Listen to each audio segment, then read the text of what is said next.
Live from Las Vegas, it's theCUBE, covering NetApp Insight 2017. Brought to you by NetApp. Okay, welcome back everyone. We are here live in Las Vegas. This is theCUBE, SiliconANGLE's flagship program, where we go out to the events and extract the signal and noise. I'm John Fred, my co-host Keith Townsend. We're here at NetApp Insight 2017 here at the Mandalay Bay. We've got two great guests, senior executives, senior NetApp folks who are going to share some insight on what's going on. We have Mark Bregman, who's the Senior Vice President and CTO. Thanks for coming on. John Woodall, VP of Engineering at Integrated Archive Systems, yes. The first partner of NetApp going back in the day. Welcome to theCUBE, thanks for coming on. Thank you. So we've seen that movie before. You know, every cycle of innovation, there's always opportunities. It's interesting now, we're in a cycle where you can see some new waves out there coming in. And we think we're surfing on some waves now, but the tsunami's coming, everything from blockchain down to just cloud growth like crazy. You guys have done extremely well. You've seen them before, these transitions. Yeah. I mean, people are busy right now. Your customers are super busy. They got app development going on, DevOps, they got security unbuckling from IT, becoming critical, data governance. What should they know about this transition that they may miss or that they should pay attention to? Well, I mean, I would say that the thing that is probably the most profound is we've gone through a couple of big transitions, as you mentioned, in the industry as a whole. 20, 30 years ago, we would talk to customers and they'd start with infrastructure, and they'd talk about servers and storage. 10, 15 years ago, they'd start with applications and they'd talk about their ERP or whatever software, and that would decide then the infrastructure. Today, they're starting with data. And companies are realizing that data is the thing that's going to transform their business. And then based on that data, what software am I going to use, and then talk about infrastructure. So the conversation's kind of turned around completely from where it was 20 years ago. John, you've been a partner, obviously the partner landscape's certainly changing. You're seeing resellers and VARs, and I think, does the word VAB even exist, value-added business? They're actually building their own tech because there's opportunities to be a service provider. Yeah. Almost like a telco. Who would have thought? It's crazy. It's great. I think from our perspective as a longtime partner, we've been successful with NetApp through transitions. We were talking before about the resiliency of NetApp and going through transitions. They've done it again. The keynote today filled with a lot of what I call mic drop moments of yet another level of innovation. But you're right, things have flipped almost 180 degrees in the discussion. It's starting with data, it's starting with a business outcome as part of the discussion. And it's not about what can I sell. It's about, in solving the problem, do I accelerate the pace of my business? Do I open up new ways to monetize in my business? Do I drive efficiencies in my business that translate to the bottom line? As a reseller and as a partner, we have to transition with that because the discussion changes, the skill sets change, and it becomes much more of a services play on the front end, and to help through, and then becomes managed services as you end that. Mark, I want to ask you a question. We were joking with the product marketing team on the cloud earlier. The slogan should be, I didn't know NetApp could do that. It just keeps happening. I didn't know they did that. A lot of that's kind of the history of NetApp, but I want to ask something specific. We see the success out there in the cloud.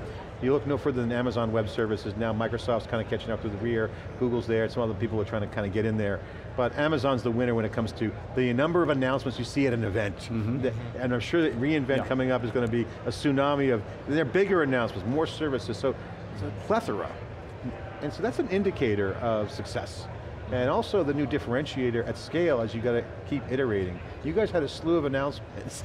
So running engineering and being the CTO, what's going on at NetApp? What's the conversation like? You have all these roadmaps, is it just all this innovation? Is it part of the plan?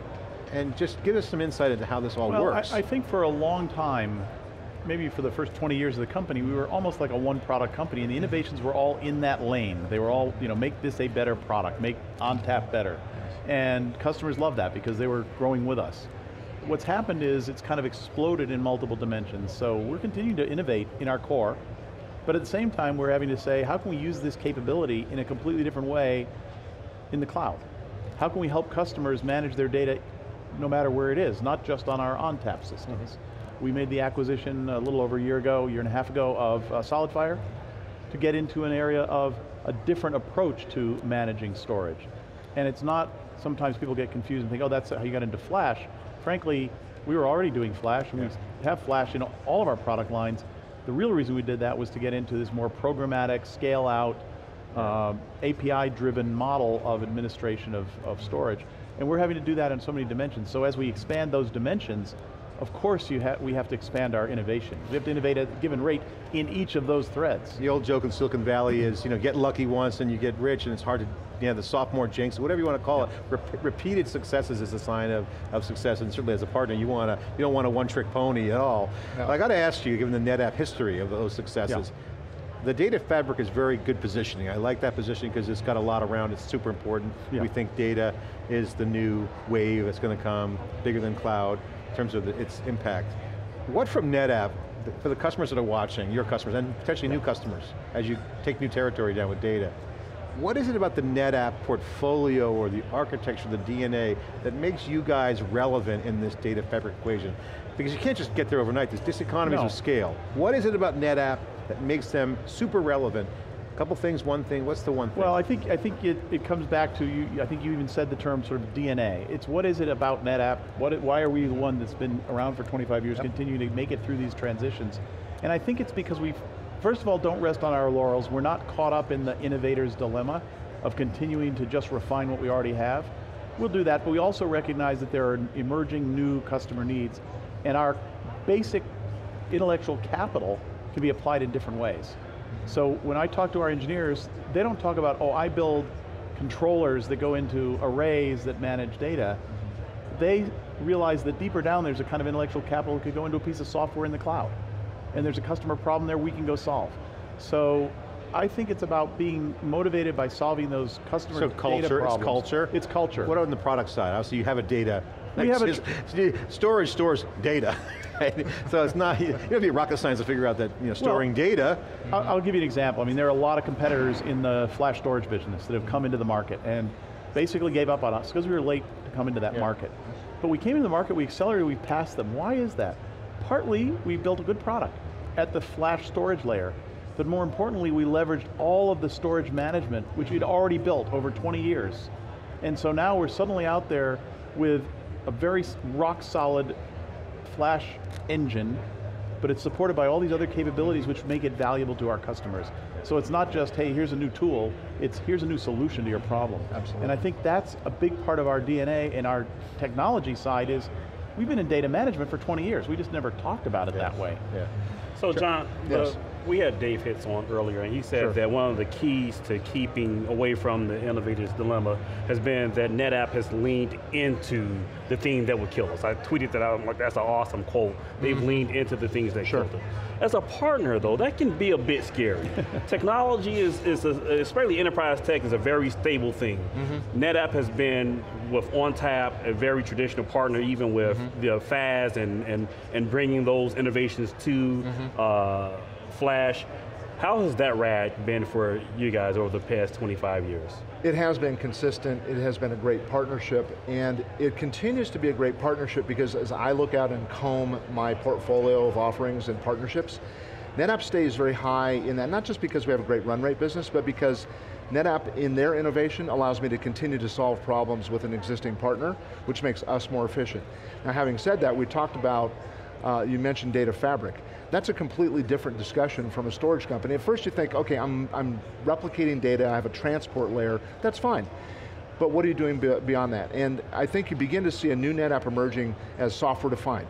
An organizing principle in my mind of the data fabric is, it gives the customer freedom and flexibility that just buying storage doesn't give you. It gives them the flexibility to deploy in the cloud, next to the cloud, on-prem, as a virtual instance, as an AMI in the cloud, et cetera.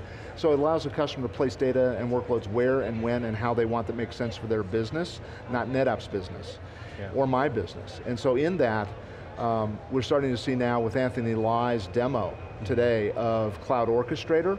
Which by the way isn't shipping yet, but it's multi-cloud there. That's multi-cloud instance. That's right there. And it's applications. It's provisioning VMs, it's provisioning I think if you guys get to the market fast, that'll be the first true I call real multi-cloud. There's a lot of fake multi-cloud out there, but that would be a real use case.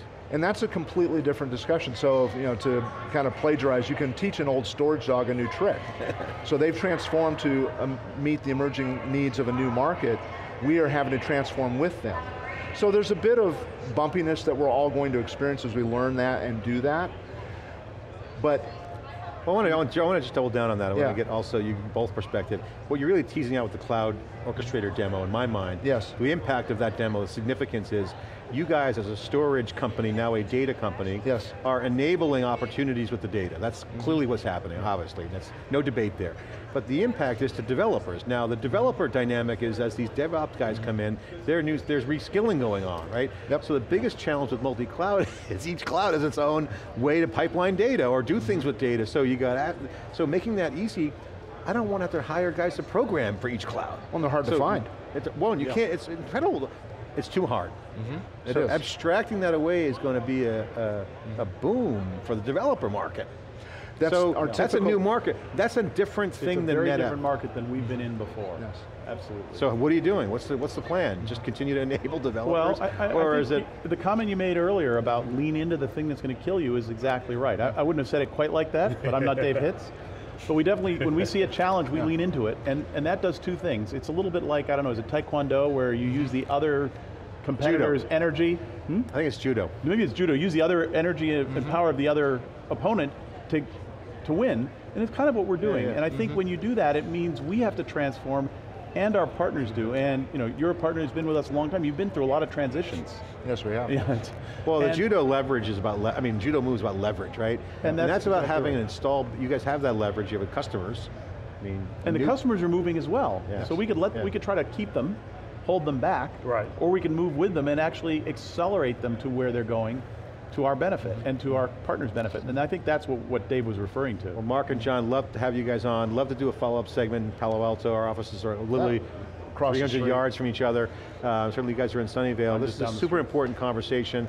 I'll give you guys the last word. Impact to customers for NetApp with the new capabilities with data center innovation, modernization, next-gen data center on-premise, true private cloud, and power harnessing the cloud with data. All that working together, in some cases end-to-end or in pieces, whatever the customers. What does it mean to the customer, this new NetApp? Well, I'll steal a line from our marketing teams, and what it really means is it's going to enable customers to change the world with data, transform their business, create new opportunities. It's a new wave in the economy. It's going to be disruptive and tumultuous for some. We have an opportunity to go into a customer and to help them find new ways with their data, because the two key assets that a company has are people and then data. So the people are there, taking their data, allowing them to find new opportunities, to go to market faster.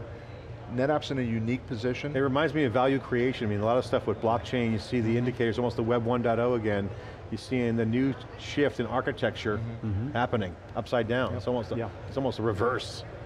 Well, the developer model's right. When you talked about Amazon, I think from 2008 until 2014 or 15, they introduced about 3,000 new services on their platform. I don't see an average IT organization doing that.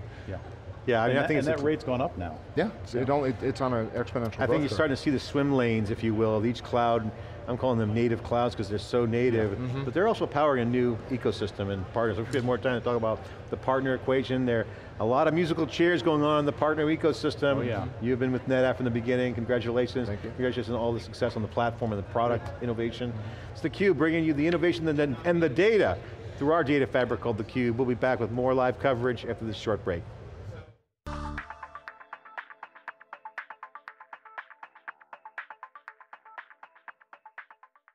Calling all barrier breakers, status quo smashers, world